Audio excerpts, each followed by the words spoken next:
talked about that privacy had moved forward to becoming a business enabler. Can you tell us a little bit how this is?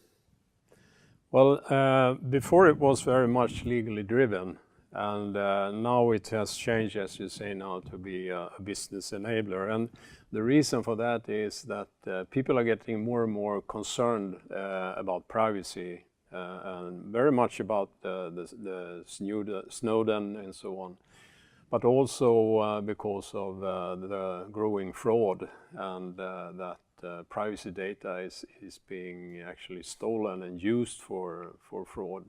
So there is an awareness about this, and the analysis from the international companies like Microsoft and Google and Facebook and so on, they know that they need to handle their customer very carefully and their privacy data very carefully, otherwise they will leave.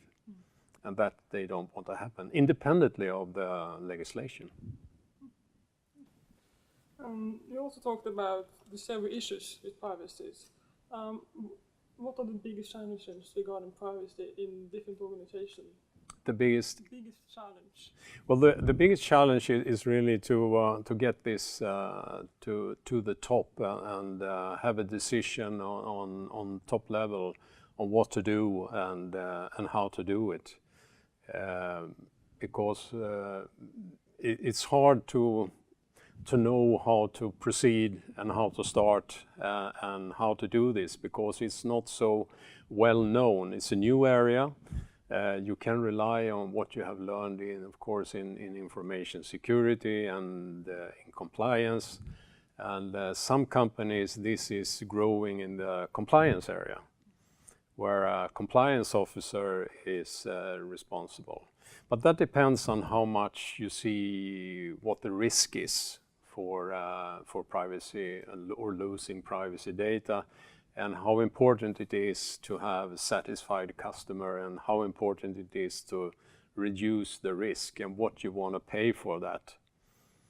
Of course, you want to be compliant with the local legislation, but that's just the baseline. Now you have to do more.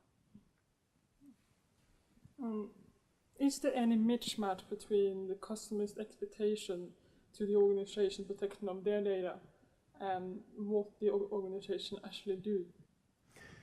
Yeah, I think the customer expect and think that the company that handles their data do much more than they actually do. So this is really the differentiator, and I think the winner in the long run is the company that is doing more than what the legislation says. Because then you get trust, you can strengthen your brand, and you can get more market share and keep the customer that you have instead of losing them. And the other thing, that if you lose privacy data, it's very costly for the company, because you need to compensate the customer if they lose money on the credit card, for example, or if their identity is stolen due to sloppy handling of the privacy data in the corporation. We see several news articles about company losing sensitive information. Why does this keep happening? Is there any quick fix on these issues?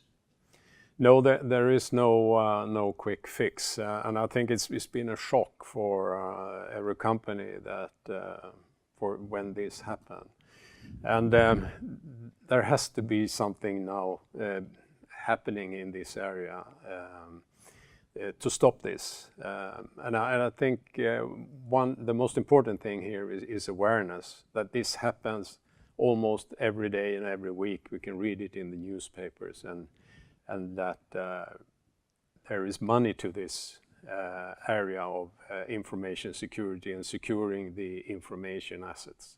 It can't go on like it is today. And a lot of things have started to happen, and for example, intelligent chips is now being implemented in the US instead of just a magnetic stripe and so on. So things are slowly happening now to correct this and to make it better. we will never see a society where we will not lose any data, but we need to minimize it. And the number of lost records today is absolutely unacceptable. Well then, thank you for the interview. Thank you very much.